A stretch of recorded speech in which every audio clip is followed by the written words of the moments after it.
Halika na. Baka gabihin pa tayo. Hindi talaga ito bibili, Mace.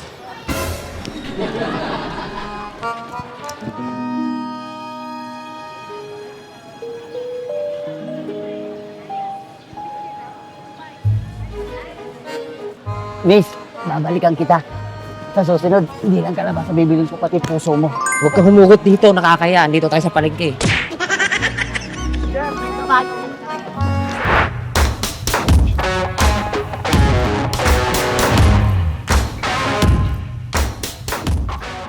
Boy, baka gusto mong lumilim. Lumalakas na yung ulan. Nababasa na tayo. Sige boy, tara. Naman ngayon, hindi ka na makakatangging wala kang pera. Ikaw naman boy. Minsan na nga lang ako makita ng ganung isang magandang babae. Ang dami mong alam. Saka mo na balikan yun pag nahanap na natin yung lalaking nasa picture. O sige na, bili ka na. Ako na magbabayad.